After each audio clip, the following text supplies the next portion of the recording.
like, I don't know what I would do with a cow if somebody gave it to me.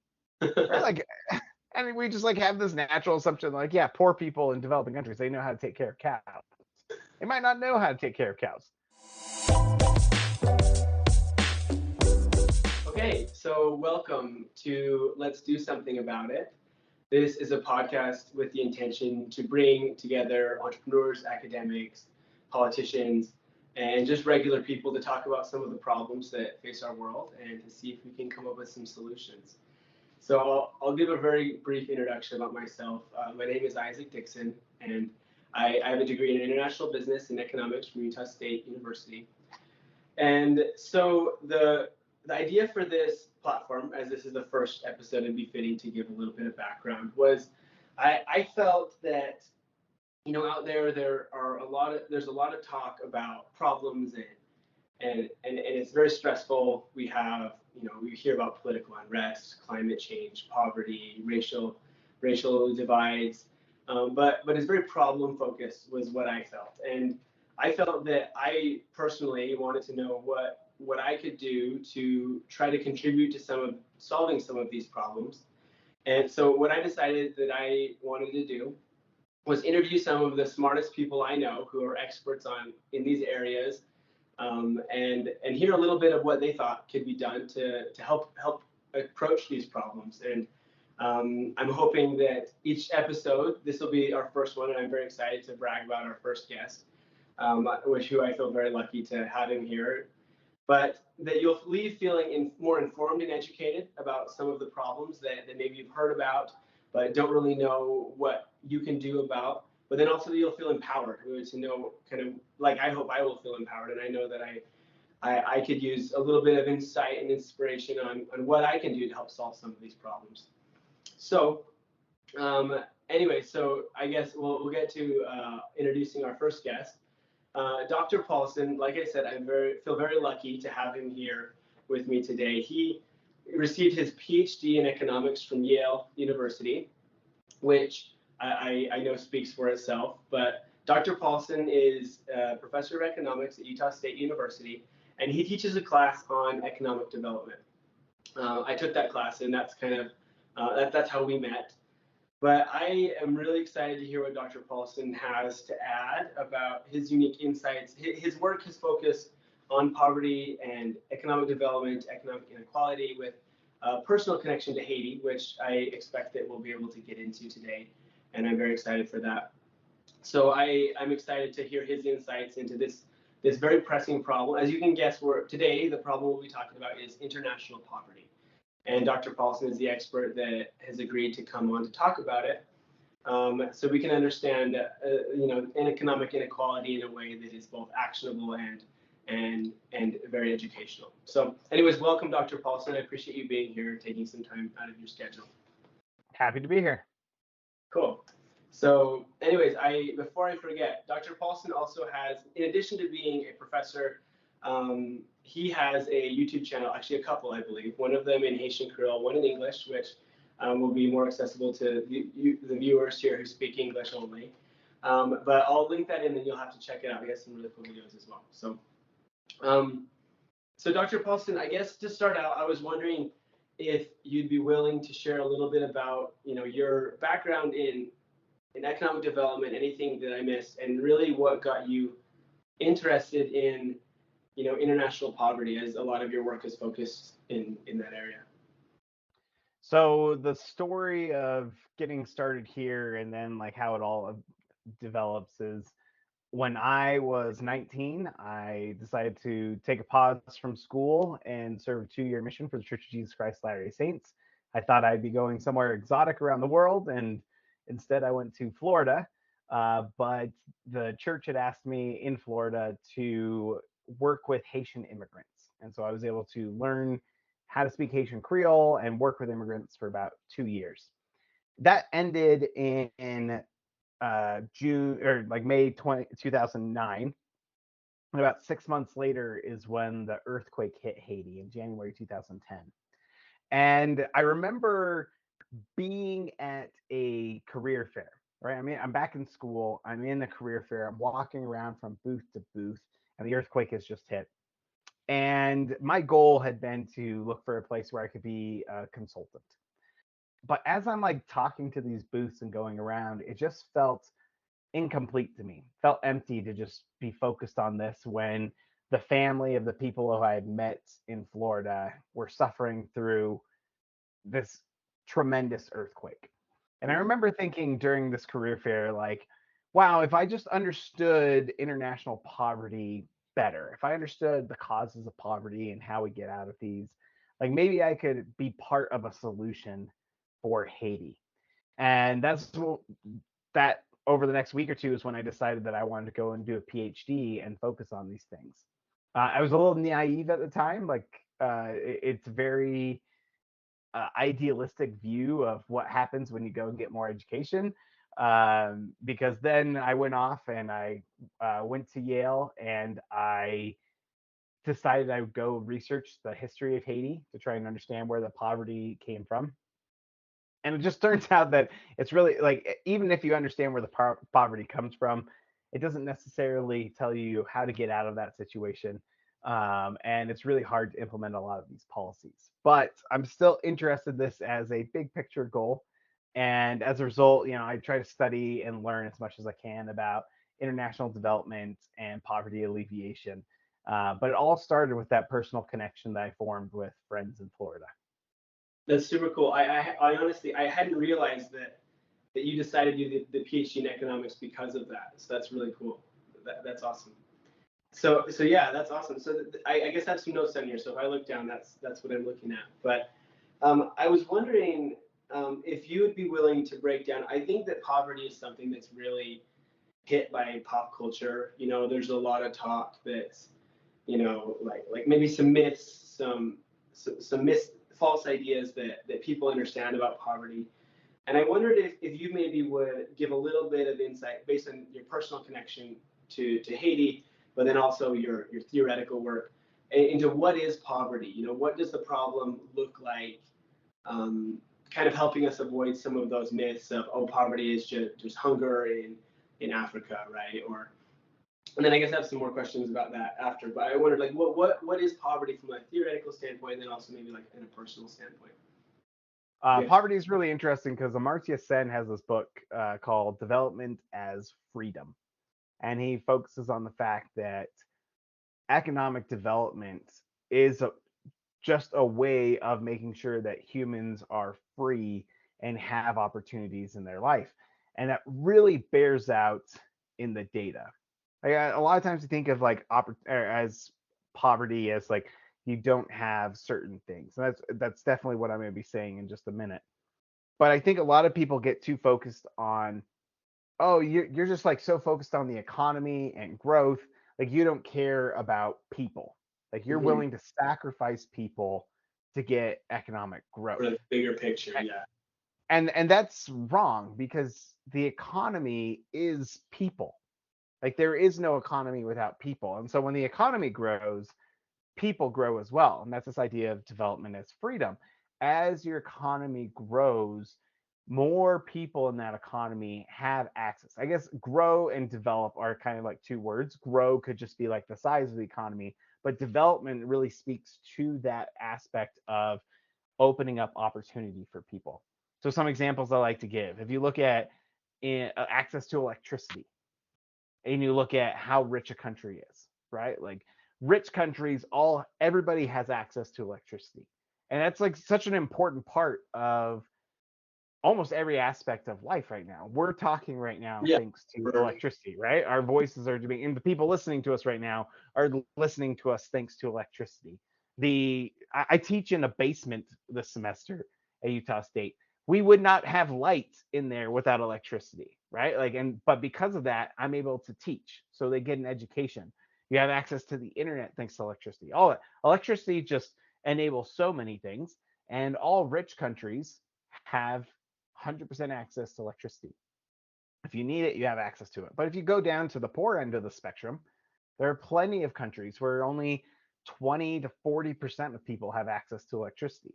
That means they often don't have access to other resources such as agricultural tools that rely on electricity, access to education, access to healthcare services, right? A lot of that is dependent these days on having access to electricity. So those people are losing access to something as a Yeah. result of that because their country is poor.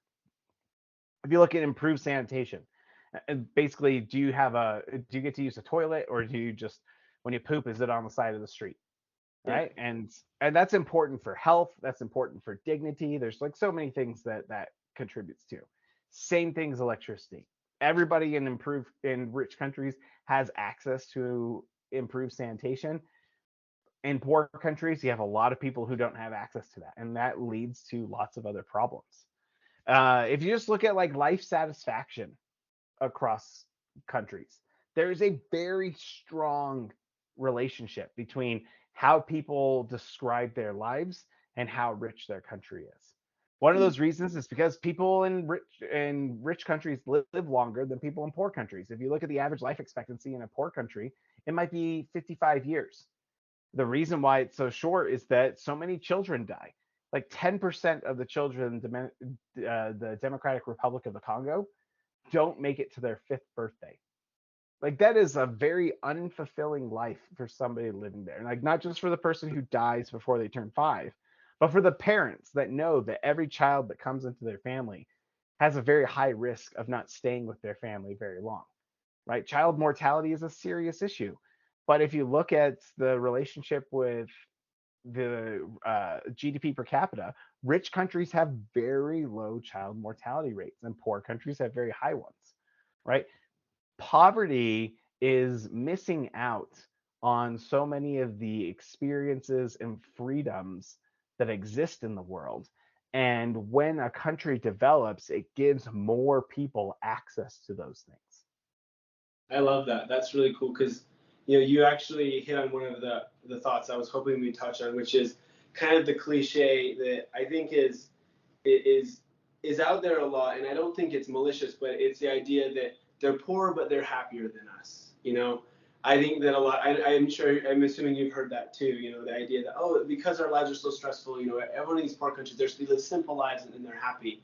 But you pointed out that life satisfaction is not better in these areas. Maybe so that's something that I'm glad you touched on. To that point, I mean, I've definitely seen that, right? Like I've been in Haiti, which is the poorest country in the Western Hemisphere, and I find happy people, right? But at, there are moments of happiness is one thing, right? Like they can create moments of happiness, but then they also have moments of distress and really difficult lives. So you have to like take both of those things into account. Yeah. But then also like there's a survivorship bias, right? Like the people you see might be happy, but you miss all the people who die because of that poverty, Mm-hmm. right? Interesting. Those people aren't happy, right? That's Those are people who have lost out on opportunity because there wasn't enough food for them to, or enough health care for them to make it past their fifth birthday or whatever age it is, right? So yeah, you're gonna find happy people, but the reason why you can find them is because they haven't died yet. Yeah, so I'm hearing it's not just all about money. It's this inequality of opportunity and of experience and freedom. I guess is what you mentioned. So that's really interesting. That's Yeah, cool. I mean, money does no good for you by itself, right? I mean, if that was the case, Venezuela would be the happiest country on earth because they just print money like crazy. No, Yeah, it's like, what can you buy with that money? Can you buy food? Can you buy enough freedom for you to go on a vacation or not have to work as much, right? Those are the things that we strive for here. Those are the things that people are striving for there as well, right? Like yeah, if you live on a 2 acre farm and your entire family is dependent on whether that farm yields enough that season, like yeah, sometimes you're happy because it's a good year, and sometimes you're like knocking on your neighbor's door saying, I am not going to make it through. Is there like any way you can share food with me? yeah. Wow, yeah, that's super cool. I wanted to, in addition to this, I wondered if you could touch on the we talked about this in the class, kind of the theoretical framework of we talked about this. What makes poor countries poor and rich countries rich? Like for I guess the average viewer, I think that's something that maybe we don't know. You take the United States versus a country like you said, the DR Congo or Haiti. What do economists believe makes that difference?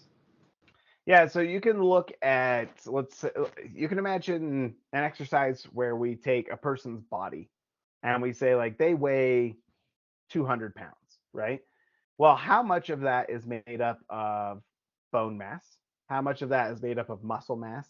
How much of that is fat? And then how much of that is just like your organs, all the other things that are floating around in your body, right? And you could actually like break down, these are how much of each one of these components contributes to a person's body fat, not Yeah. body fat, but weight. And then you Mhm. could actually compare it to other people and say, like, well, this person weighs 200 pounds, but this person weighs 180. Like, what accounts for the differences between that? Well, it turns out like they're different heights. And at different heights, like you have to have more bone mass. You have to have more muscle mass just for the fact that your muscles have to be longer, right? And you don't necessarily have to have more body fat, right? But you could break down those differences and say, oh, the difference is 10% of this is the fact that they're an inch taller. And so all of their organs and everything are going to be scaled up a little bit more. 70% of it is muscle mass. It turns out the guy is like super buff. And then you have the remaining like 20% is body fat or something, right? Mhm. You can do some sort of comparison where you break down the components and compare those people, and you can account for the differences in the components. We like to do a similar thing in economics, and we call it development accounting. And what we do is we say, like, let's take two countries and let's try to understand why one country is richer than the other. And we'll already scale for population just to take care of that, right? So we're just going to assume that they're basically the same size population, or we're going to do it in GDP per capita. And then we're going to say, what kind of things do we expect to be that difference? What are the bones? What are the body fats? What are those different things? And so we primarily focus on two things, and that is physical capital. That's going to be the machines, the buildings, though, like how you account for all these things can be difficult, but you're going to value the tools that exist in this economy. Okay. And then we're going to have human capital. And that is going to be like the skills, the education, the work experience. We're going to try and value how much skill is embodied in this economy. Now, those two things by themselves, just like bones, muscle, and fat, aren't going to account for everything in a human body. Those two things don't account for everything in an economy. So we put everything else in the economy in a bucket called total factor productivity, TFP. Okay. And so we're going to take these three things and we're going to measure that. Well, we're actually going to take the first two things, just like we might measure bone density and muscle and fat, and then just say everything is, the rest is in this other category. We're going to measure human capital and physical capital across all countries. And then we're going to say anything that's not that gets thrown into the TFP bucket.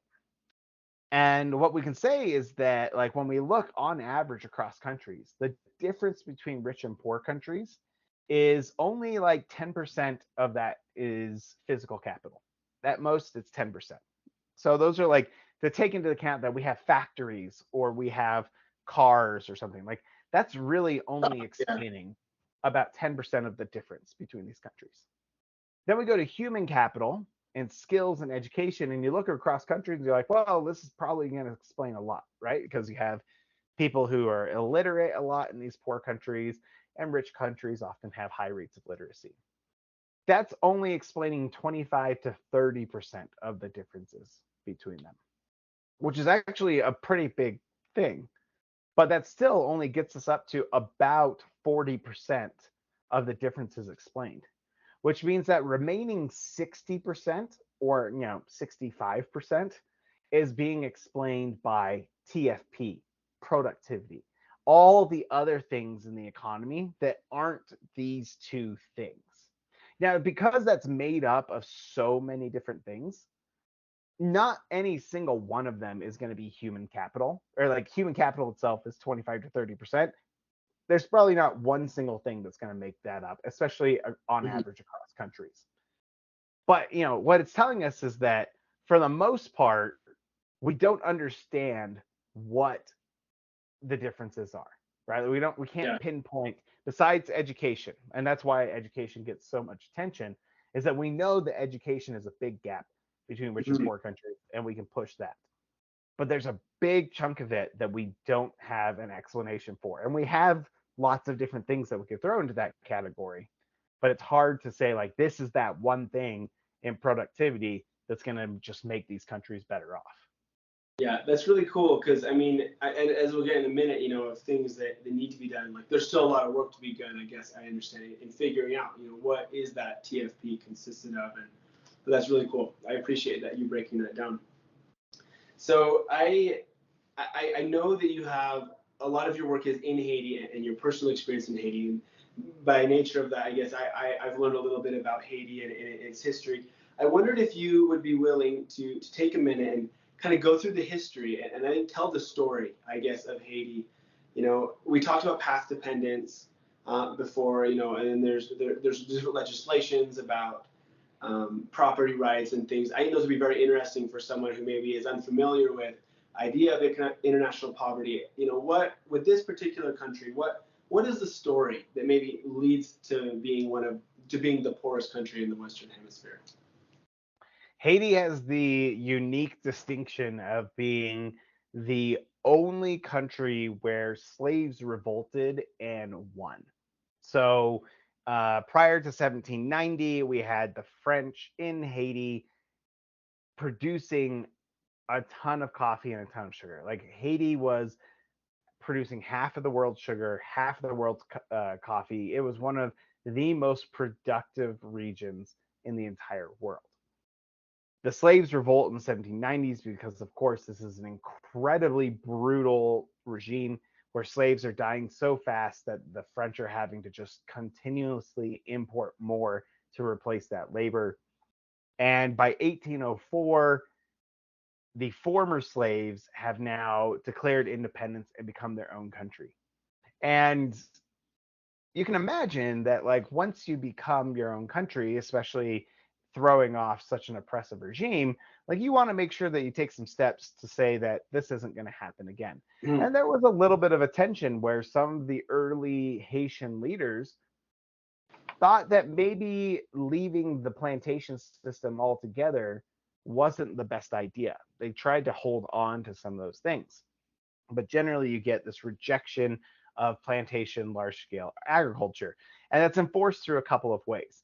One, you have this constitutional amendment, or not amendment, sorry, it's in the Constitution that foreigners are not allowed to own land in Haiti. This is Mm-hmm. supposed to be blocking that foreign capital from coming in, buying up land. Second thing that happens is that because the government is strapped for cash, it needs to somehow pay the people working in the government, the people working in the military. And so they start dividing up the plantations and giving them to military officers. And the military officers then take those, subdivide them, they can sell them off. But you start getting this breaking up of plantations, and effectively everyone in the country becomes a landowner. This is very Mm-hmm. different than the experience of what you see in a lot of Latin America, where you get these latifundia countries where they have large scale plantations, just these giant haciendas where you have kind of these elites who are running the country. Most of the people don't have land. Haiti is very different from this. Most people do have land. So everybody has land. And then what happens when they start having kids? Well, they decide that they are going to divide the land equally among their heirs. Each person gets a plot of land, and then everybody has a right to veto whether that land gets transferred. And so you get this going on generation after generation. These plots get subdivided over time, and it turns out in the early 20th century, when technology is advanced and now sugar is like super profitable to start farming again in the Caribbean, lots of these Caribbean islands become large sugar producers. And Haiti, the once world leader in producing sugar, isn't producing sugar at all. And that's because to produce sugar, you need a large plantation. Mm-hmm. And because of the agricultural technology and the nature of the of sugar, is that you cut it, it starts immediately drying up, so you have to process it as soon as you can. And so you want to make sure that you can coordinate all this. There's lots of things that go into it, and it turns out the best way to do this is on large plantations. Yeah. Cuba gets them, Puerto Rico gets them, Jamaica gets some, right? Everybody starts getting these large plantations, and people try to do this in Haiti, but because of all these factors, the ban on foreign property ownership, the fact that any plot that I need to get, I'm going to have to just like buy from a ton of people, and not just them, their whole families. This Mm, leads to this hysteresis where they can't start up sugar again.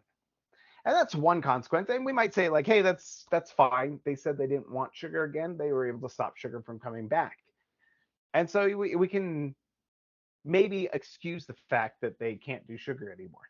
But the problem that continues with this is that because all these plots are subdivided, the optimal thing for you to do is invest a lot of labor into these plots. You're just constantly tilling the soil and doing everything you can, and you can't invest in capital to come in and farm these. And so you start getting these massive erosion problems over time because the mm, soil's overworked. You don't have any incentive to invest in erosion prevention, especially because you might be living on 2 acres. And if erosion prevention says stop farming those 2 acres and farm a different 2 acres. Well, I don't have another 2 acres. I've got this, mm. right? And so you start to get a lot of environmental problems in Haiti over time. You start to see agricultural productivity plummet because the soil is becoming exhausted and everything's on small scale agriculture. And so you see all these problems mounting over time. And a lot of them are rooted in the fact that Haiti made all these decisions about land very early on in their history.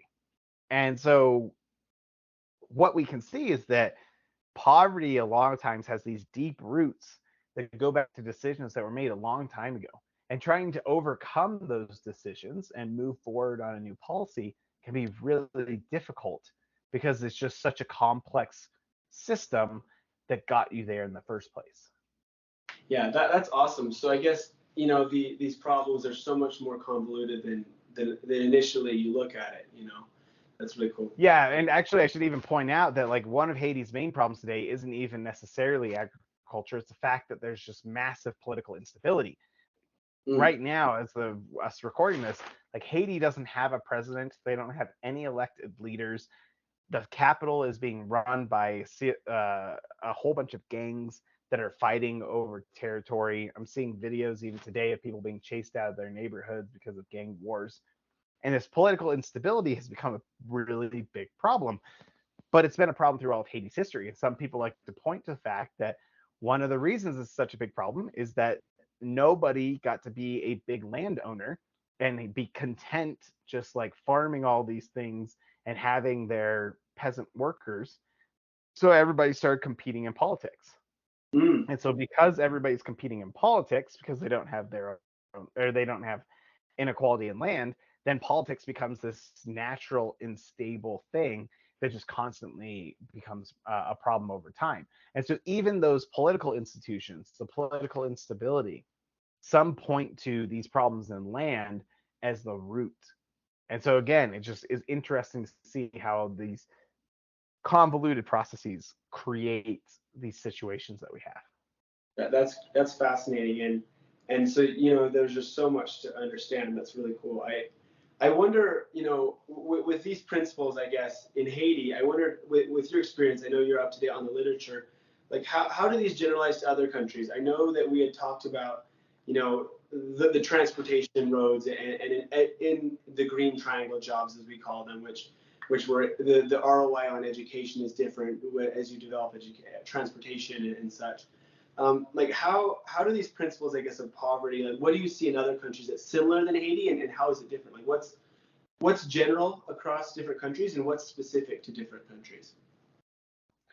So we're coming to the realization that the world is has too many small farms. So there's been a lot of work on this showing that like rich countries have large farms, poor countries have small farms. And the thing about rich countries is that these large farms allow you to use this capital that this and these technologies that just make your agriculture so much more productive. Actually, one of the fun ways of spending your time on YouTube, if you're like me, is just like watching agricultural technology and Hmm. seeing the amazing ways that we harvest carrots now, that we harvest hay, just like we have developed like such amazing technologies, but these technologies need to be used at scale.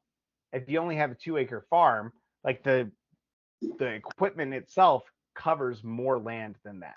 And so you're not going to be able to use that farm. Yeah. And so you have all of these farms around the world that are undercapitalized because they're too small. Like this is a problem in India. There's a lot of problem, lots of places in Africa. Even in China, we're seeing some issues with this, where we just have farms that are too small, just like in Haiti. And the question is, why don't we move out of these systems and get to larger scale agriculture?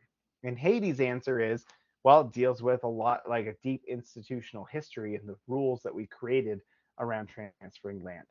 And that ends up being something that generalizes to other contexts. China has strict control over land, and they didn't let you lease land for a long time. And as a result, people own land that they didn't farm that well, and some people own land that they farmed really well, and they were looking for more land and they couldn't get it. And it wasn't until we started getting some reforms in the mid 2000s that allowed some of that Chinese land to be reallocated to better farmers. India, we see a similar problem where some parts of India have better functioning rental markets. Some of them have laws that say you're not allowed to rent, or if you do rent, then you're going to be giving up your land to your renter. And so you're just going to have all this variation in these institutional arrangements that prevent that agriculture from being more effective. And the problem with this is that, like, agriculture, while necessary, like, we've solved the problem. We've solved the agriculture problem. We see it in the United States and all these rich countries. It's very easy for us to be productive in agriculture. And when we do that, we can move people out of that and get them to be in more productive industries that we actually need those people in. But if we can't get those people out, right, people are so dependent on these small scale farms for their living, then they're going to be stuck in this low value added industry and not in the high value added industry where they could be on the path to economic development. Yeah, that's super interesting. So I guess like these institutions, they play a huge role, and that's really cool. I'm excited. I think that at this point, I'm hoping that the listener understands, there's so much going on in poverty, and I'm really curious to know, Dr. Paul, for us to kind of dive into, like, what are the solutions that are out there? How effective are they? And maybe what do you envision will be the future of, I guess, trying to contribute our ideas into these problems? Um, so I guess I have noted a few maybe of those. Um, I guess unless there's something we can go backwards and kind of dive a little deeper into these components as we try to talk about these. But what are some of those most popular solutions in poverty alleviation? And then I'd be curious to know, in your opinion, what are the strengths as well as the drawbacks of these? The first one is, I think a lot of people have heard of it these days, is microfinance. Which microfinance, I won't give. I'll let you kind of dive a little bit more into what that is. But essentially, that's become increasingly popular, and there's definitely been strong successes. But I wonder what are the drawbacks of that, and kind of how does that fit into poverty alleviation? So microfinance was this idea that was really pioneered by Muhammad Yunus. At least he gets a lot of the credit, and the Grameen Bank. They won the Nobel Peace Prize for this. And it was the idea that you have a lot of people are running their own businesses in developing countries, right? They might be running a tortilla stand on the side of the road, or they're selling fruits or something like that.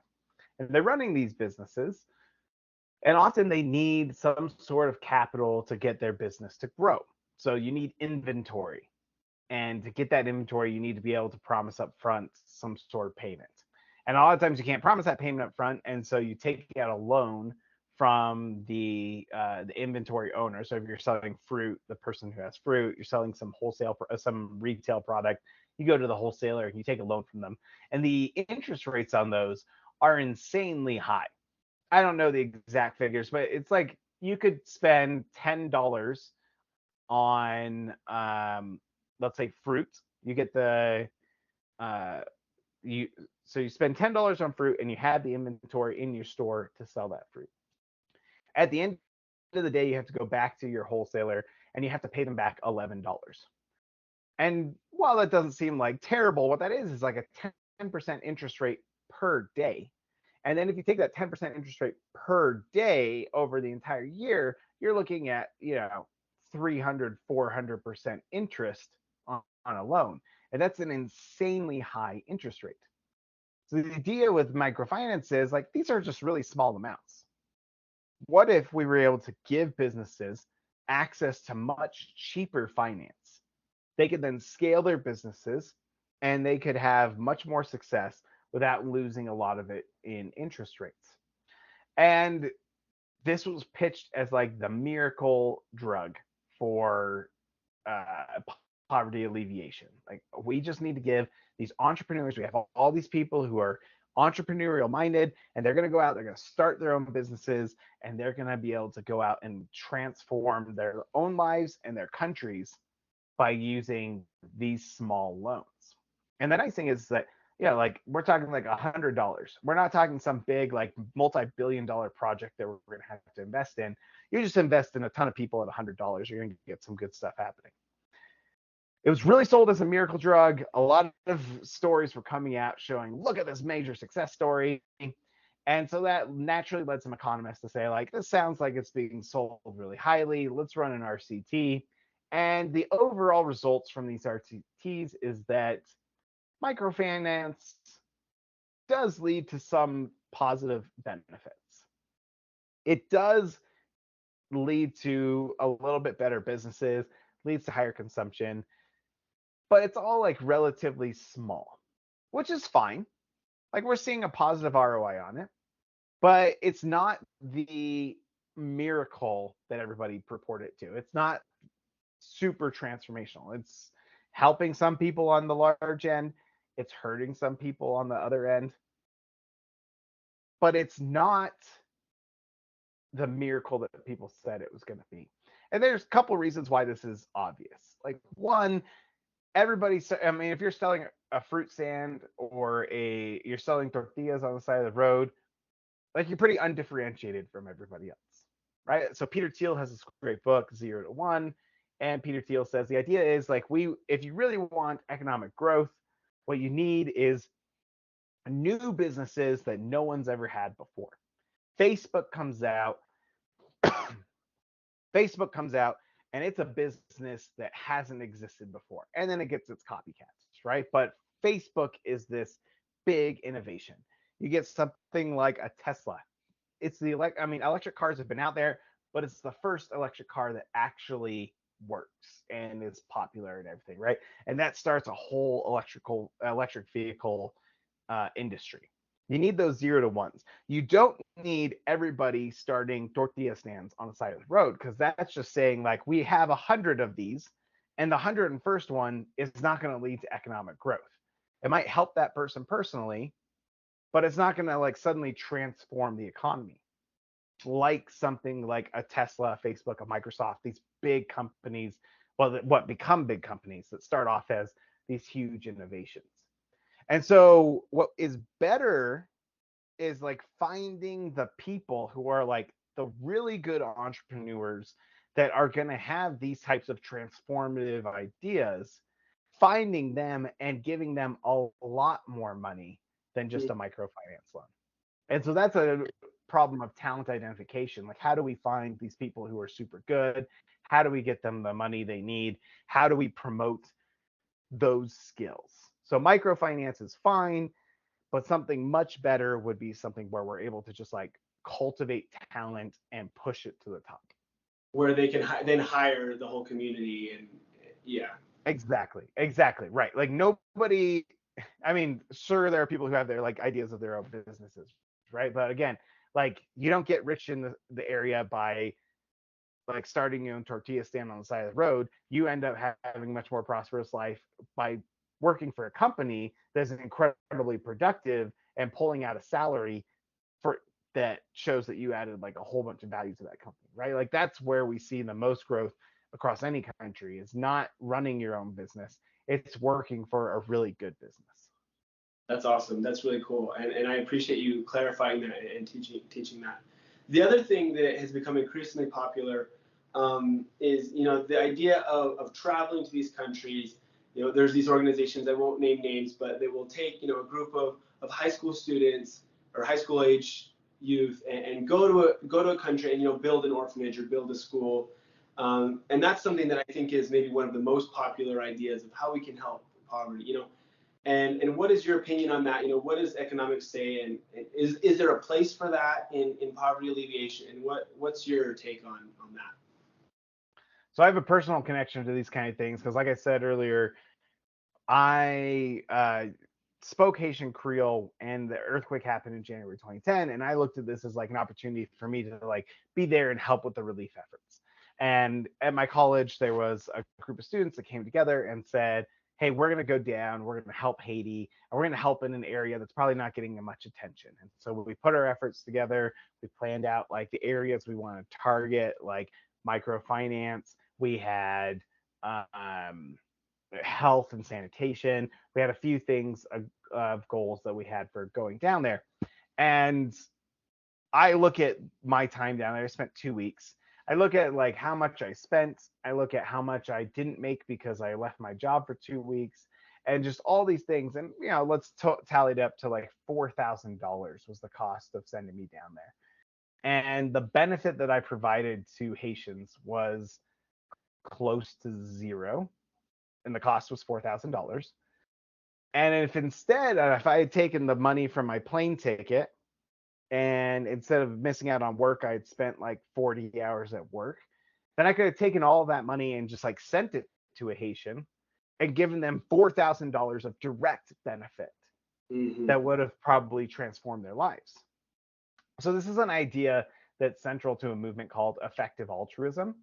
Now, effective altruism like really goes into some like wild deep ends because they're like very utilitarian, and they have like these ideas of like how do you weight like the life of a crab versus a human, and like what kind of things might we do to help crabs? Could that improve? Should we devote more money to helping crabs instead of humans, kind of thing? That's like a really deep end on effective altruism. But the idea behind effective altruism is how do we do the most good at the most efficient cost? And so they look at these things like these trips where you go down and you personally volunteer as huge wastes of time because you have a ton of human capital that's very valuable, and you're spending it building an orphanage when in reality you could be working at your very high paying job, putting in a couple more hours, maybe doing a consulting call and some sort of freelancing thing, and then taking that money towards those solutions that we found are very effective. And that's going to do much more for improving lives than you going down to those orphanages. I see what they say there. And yeah, like I said, like I fell victim to this. I do think there are some benefits to those experiences in poor countries. I think it opens people's eyes to what the world is like around them. And I think that there might be some long run benefits of having those experiences. I had not been to a developing country before I saw Haiti after the earthquake. And I've been to Haiti several times since then, and I'm involved now in international poverty research. How much of that, and if I produce any good from my research, how much of that comes from that one like really weird investment in going to a developing country and wasting $4,000, right? I'm conflicted. I don't want to tell people like you're a terrible person for going down to an to a country and building an orphanage, right? Like you're doing some good. Is it the most good that you can do? I think the question is still open because there could be long run benefits that come from those early interventions that you personally have some sort of transformational effect that then changes what you do down the line. That's really cool. I actually just got the book about effective altruism, doing good better. So Okay. William McCaskill. So I just started. So he's uh, a big player in that for anyone listening. That's a cool space. I think that's awesome that you mentioned that. Anyways, you actually gave a really good segue into the third and final one I wanted to ask you about, which is the idea of donating to either large NGOs or directly to people. I think that those who do have wealth or have means, I think one of the biggest thing limiting them is we have this idea that, oh, if I donate it to this big nonprofit, it's just going to pay the CEO. If I give it directly to the person, they're just going to buy alcohol. How do we navigate that? I know that we had talked about like how what is the economics, what does the research say about just giving money like to these areas, and how effective is that? Yeah, this has been a really hot area of research over the past, let's extend it to 10 years, maybe going out to 15, of when we look at these interventions, right? Like Bill Gates was famously back in like 2017, 2018 promoting that like we just need to give poor people chickens. Or like Heifer International is a big organization that gives livestock to poor families. And economists started saying like, well, how much more effective is a chicken or a cow than just giving them cash? Because that, I mean, you have to buy that cow, you have to transport it, there's going to be all the feed. There's so many things that go into maintaining that cow. What if we just give them the cash? And if they want a cow, they can go out and buy one. And if they don't want a cow, they can now use that money to go do something else. Right? Like there's a clear benefit to giving people cash where you can expand what options they have for them. Now, you brought up some of the concerns are like, well, we think that people don't know what's best for them and that they'll often buy alcohol, maybe cigarettes, or waste their money on a satellite TV or whatever it is. And there's a couple of responses to this. One is some of the research that has gone out there and experimented with giving people cash has shown that by and large, they're not buying what we call temptation goods. Maybe they're buying a few, but it's not like such a significant share of the money that we're giving them that we should actually be concerned that this is worthless. Like most of that money is going towards things like improving their homes, investing in their children, especially when we give it to women, like they tend to invest in their families and we're avoiding temptation goods. So we don't have to worry that much about it. But you say like, well, they go out and they buy a satellite TV instead of investing in education. And while I certainly am sympathetic to like, yeah, like we shouldn't just be like subsidizing satellite TVs, there's also the argument that like, who am I to say what the best way for them to spend that money is? And we have plenty of people in the US who are on TikTok all day or on Roblox for little kids, right? Or they're playing some sort of online gaming. Or I mean, the richest person in the world is Elon Musk, and he spends like way too much time on Twitter. Yeah. And it's kind of oh man, what's the word that I'm thinking of? No, I don't want to say patriarchal. It's paternalistic. It's kind of paternalistic for us to look at other countries and say like, we actually know what's best for you, and you shouldn't be buying those things. And again, like I understand the gut instinct of like, no, like that shouldn't be how they're spending their money. Well, like imagine somebody comes into you and says like, no, like you shouldn't be spending your money on vacations to Hawaii. You should be investing that money in whatever other ventures are out there. And you say like, actually, I don't really care about that other venture. Like I don't want to go and get a master's degree. I'm happy with a bachelor's degree, and I'd rather like spend that money on going on vacation. I had this conversation with a friend the other day. He's older than me, and he's been renting a condo for like the past 10 years. And I was really surprised that he didn't have a house. And he said, like, we didn't want to get a house. We decided to invest that money in traveling the world. My children have been to like 17 different countries. We've had all these experiences. And I'm like, okay, great. Like, that's nice that you were able to say, like, this is what we want. We'd rather have money that we can spend on experiences that rather than money that we're going to spend on a house. It's not my decision to tell him what was the better option for them. And so when we're like giving cash to people in developing countries, I think a lot of them know the best way to spend it. And are some of them going to spend it on a satellite TV? Well, yeah. But are some of them going to spend it on getting their daughter a better education? Or are they going to spend it on starting their new business or replacing that tool that they need to replace? Like, yeah, they're going to be able to do that. And if we're just giving them cows because we don't want them to spend that money on something bad, but a cow is good, like I don't know what I would do with a cow if somebody gave it to me. Right? Like I mean we just like have this natural assumption like, yeah, poor people in developing countries, they know how to take care of cows. They might not know how to take care of cows. And so instead of wasting our money on the cow, we could just give that money directly to these people and have, hopefully better outcomes for them as well. That's awesome. And I guess that it kind of leads into to my last question before kind of the closing is There's a lot of research being done. It's definitely in your area. There's the focus is, what can be done. What has been found is maybe the most effective, I guess, the economic theory and the research has found in terms of helping in this problem.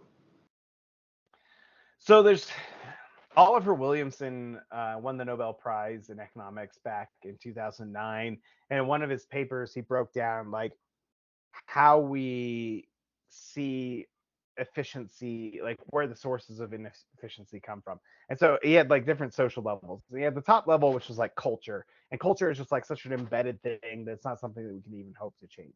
Then you have institutions, and institutions are like the rules of the game, how who's allowed to participate in what, and all those kind of things. And those are formed over like hundreds of years. And then he had contracts. And contracts are like, if institutions are the rules of the game, contracts are how the game is played, right? Like you and I come to some sort of agreement, and one of us broaches that agreement. That contract then dictates like the punishments or the consequences of us breaking that contract, right? Like that governs us. And then you had like the actual allocation mechanisms in the economy, whether you're using markets or auctions or all those kind of things. And he said that like those things that happen at like the very bottom level, those are like third order on efficiency. Like those are things that we can like change today, but like they're only going to move the needle a little bit. If we want to really see like the most transformation, we have to make sure that like contracts are enforced and that institutions are beneficial. But those are like things that take place on a scale of like 100 years, right? So there's not like a quick fix to this. Like democracy, capitalism, these are things that take time for an economy to like fully integrate and make part of that economy, or like even like equality, like women's rights, black rights, right? Like it's a multi-decade process that we're still working through right now, right? Like that takes a long time for us to adapt to those things. And those are the things that are going to make the biggest difference in the economy. Those are like first order, second order things that like if you can get those right, that's what's going to just catapult your economy. But again, they take place over such a large time scale that it's really unsatisfying to be working on those kind of problems, because like you're not going to see those solved in your lifetime. Yeah. And so like a lot of our focus is on those third order things, like how are things allocated. And so we look at things like, well, let's give somebody $100 in cash or $100 microloan or something, right? Like these little things that say like, let's try and help people get the resources they need. But you're doing that in an environment where they don't even have access to, their political voice or the opportunities that are really going to help them out. But you can do it right away, right? So I call it poverty alleviation versus economic development. If we want true economic development, we need to be fixing institutions, but that's unfortunately something that it's such a long process that you just might not see the progress that you want to in your life. And so we tend to focus on poverty alleviation, which is, given that you live in a sucky world, how can I make your life just like marginally better? And so we will focus on these things like giving people cash and trying to improve schools to the extent that we can. I think like our effort needs to be on like institutions and contract enforcement. But given that's such a big problem and so difficult to work on, should we be working on like those small poverty alleviation things? Yeah, I guess. And I think the best way that we can do that is, like I said earlier, we need to identify talent and help promote that up as much as we can. And so anything we can do to develop talent, anything we can do to raise people's aspirations and let them know, like, yeah, you can do these things. Tell the underdog stories, the rags to riches stories for the people in those countries, and let them say, like, yeah, I'm going to pull myself out of the situation. And then over time, we'll see those things change.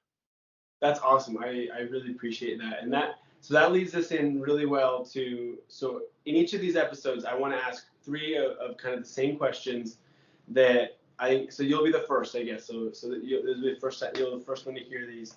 And it kind of contributes into that purpose, which is that this podcast can help those of us in whether we're a regular person, you're in business, you're in politics, wherever you are, what can I do? So Dr. Palsson, I'm curious, what do you think that like a single person like you or me can do to move the needle, even in a small way, for those living in poverty, international poverty?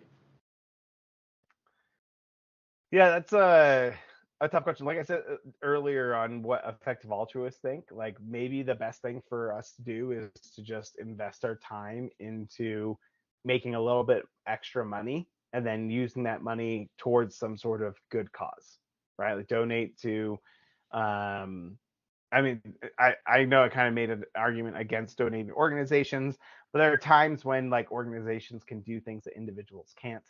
So Mm-hmm. like that might be a good place to do. So Give Well is a example of an organization that's evaluating charities, saying how can we improve the lives for people. Making a friend with somebody in a poor country and just like sending them money, that might actually be like a pretty effective thing to do. And just say like, here, take I've got $100 and I'll promise you $100 every year for the next 5 years, and just like use that knowing that they have a stable source of income that can make a huge impact in one person's life. And that's maybe like the most that you can really ask for. I don't know how many things we can do that's going to just improve like so many people's lives, but if you could have like a transformational impact on one person's life, that could be just as satisfying. That's awesome. I love the focus on the one, because with these big intractable problems, I think that we get bogged down, but focusing on one, that's really cool. So this is number two. If you were the CEO of a large multinational corporation, how would you, I get like a very large company, how would you approach the problem of international poverty? So it's hard for international organization or like a business because they, I don't know if incentives are in line for them to like really address poverty alleviation. I mean, maybe if you have kind of like a social part of your mission that says like we're going to devote some resources to helping people, and what are we going to do? Like it could be on business training. Like so, there's good evidence that like people in developing countries just haven't received the management training they need to run their businesses, and so you could run some sort of consulting gig for people in developing countries and help develop their management skills. Take the Mm-hmm. things that you know and transfer those to developing countries. That's part of that talent development. But really, like, there's got to be just so much overlooked talent in these developing countries. And we're starting to see some of this come out in sports, actually. Like, you're starting to see, like, college basketball, college football are recruiting people from Africa, right? They're getting these overlooked recruits so they can come in, they make a huge impact on their team, they go pro, and then those guys go back and they have a big impact on their communities. And so like if you can have some way of like identifying overlooked talent from these developing countries, then you might start a domino effect that says like now they go back to their community, they start investing, they raise everybody's aspirations, and you start seeing a new generation come forward. That's awesome. And so that leads, I guess my last question maybe lines up a little bit more with institutions. And it's, if you were the president of a G10 country like the United States, what would you do in order to help solve this problem? So this is I mean, we during the Cold War, this was like a big focus on these countries, right? Because these countries they want to push forward capitalism and democracy as pushing against communism and authoritarianism, right? And so in the Cold War, we were actually invested a lot in state building and Yeah. trying to push forward these types of institutions. And like arguably we did a decent job. I'm sure there's lots of people who are like, no, like there are lots of problems with that time period. But we've like been so backed off of that for that so long that we don't even know how to do the successful things that we did know. Today, it's just like such a harder problem because there's not the political will behind it that we had historically, right? Like Haiti is such a good case in point on this because Haiti is just absolutely crumbling right now, and the U.S. has no political will to go in and help. They don't have any economic benefits for the U.S. They don't have any political benefits for the U.S. It's purely a humanitarian case, and they just know that like it's a lose-lose situation when they go in there because it's going to be another U.S. Invasion of some sort that is undermining local authority. And so the US just says, like, we don't want that bad PR. Like, we'll just kind of keep our hands washed of the situation. So what would I say? Like, if there was political will, man, you know what? The answer that comes to my mind right now is I would just like the thing that you can do that doesn't affect other countries directly.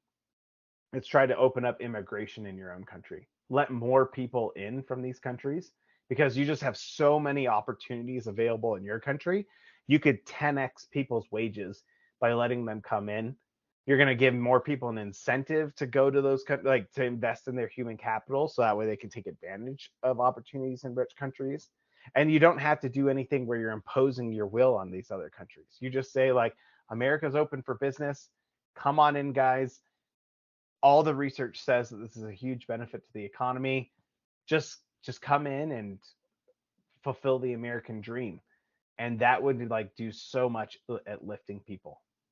That's awesome. I'm so glad yeah, that's so interesting. I'm sure there's going to be questions about that, but that'll be for another time. But thank you so much, Dr. Palsson, for jumping in. I love those last three questions. I think that's so cool how you broke things down into actionable, directions that we can go. So this is I'm sure I'll thank you on behalf of everyone listening. I appreciate your time. I know this is a crazy time of year when you're starting the new semester.